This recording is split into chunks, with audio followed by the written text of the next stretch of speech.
Hi friends, Prepared Suburbanite here. Welcome back to the channel.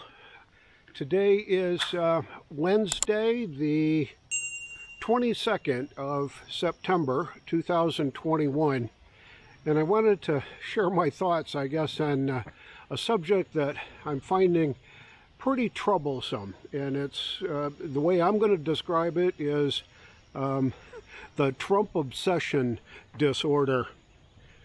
I spent some time over the last couple of days reflecting on what's going on in the political environment and watching what's going on in our country right now, and it's, to me, a huge cause for concern.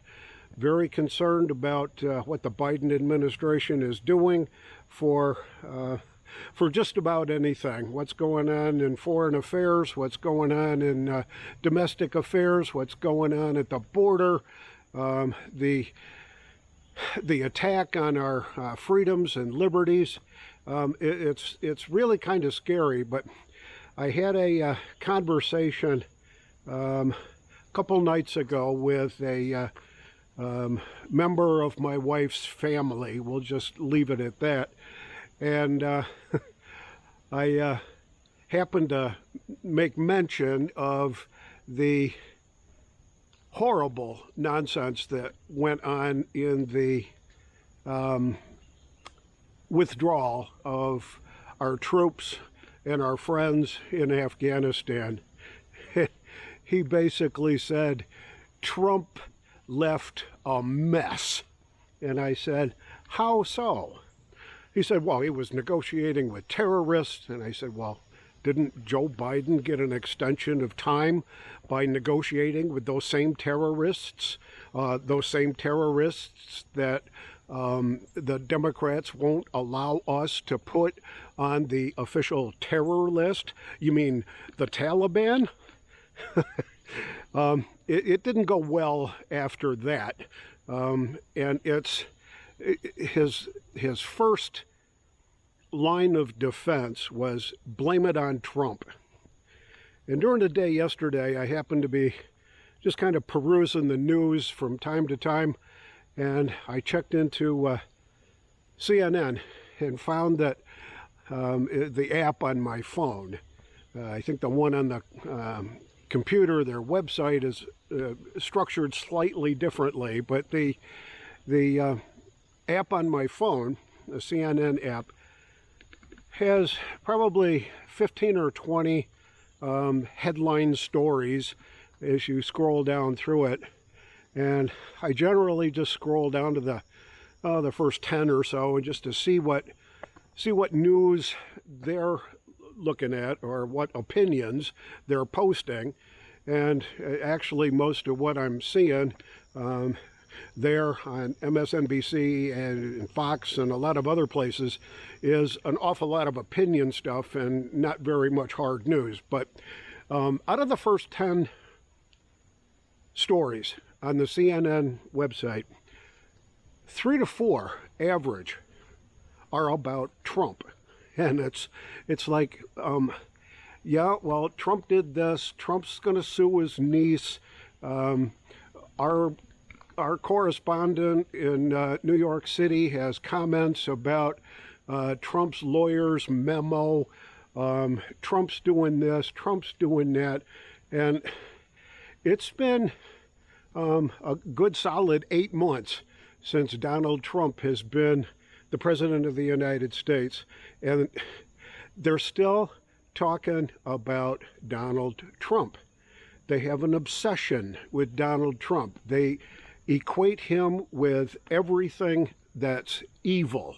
And it really drives me crazy that that's the way they're portraying him. Now, is that he got the job done.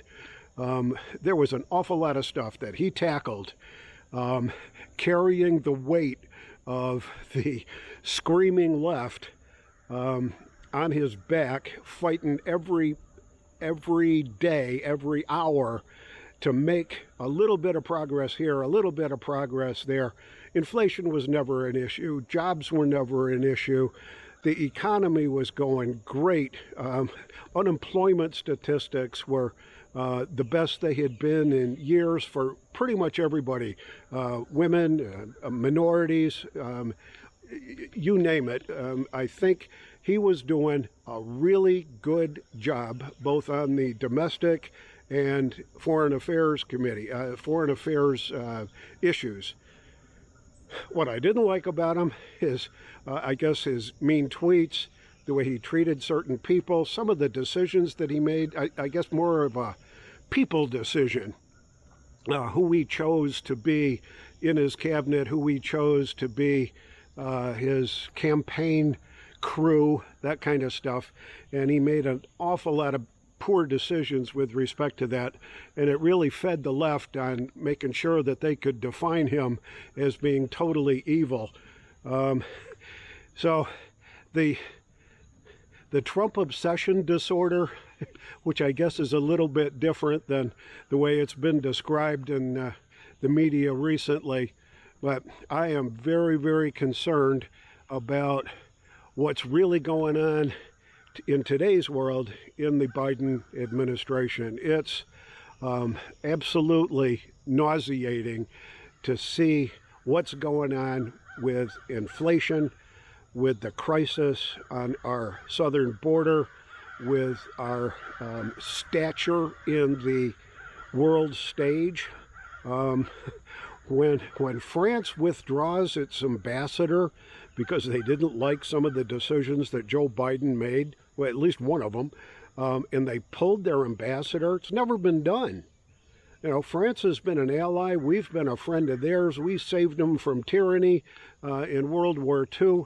Just absolutely insane that they would get that bent out of shape to pull their ambassador because of what he's done. He gave a speech yesterday to the UN where he was patting himself on the back for the great job that he's been doing, and never mentioned the issues that are really foremost in our country right now, and that's the threat from communist China, the threat from Russia, and I've heard it described as a cowardly speech, and I have a tendency to agree with that. As you know, I've been revising our preparation plans around here and been doing quite a lot of work with respect to getting ready for what I think is going to be an extended period of time where we're not going to be able to buy the things that we need, to have the things that we need, that go to the places that we need to go. And I am just horribly concerned about what's really going on. Supply chain, manufacturing, the job market, the unemployment, the immigration, you know, millions of people and more are planned that are just being dispersed. There's no accountability for their health as they disperse them around the country. There's no concern about our health as U.S. citizens because these folks don't have to be vaccinated. They don't have to wear masks. They don't have to really do anything except get on the bus or on the plane and go wherever the feds send them. So I'm going to be busy over the next couple of months, which is what I think basically the only time frame that we've got left to really get stocked up so that we can take care of ourselves, we can take care of our families, we can take care of our loved ones. So I'm going to be busy making those plans, making those purchases, and getting ready for the end. This is the Prepared Suburbanite reminding you to be prepared always, and I'll see you all on the next video.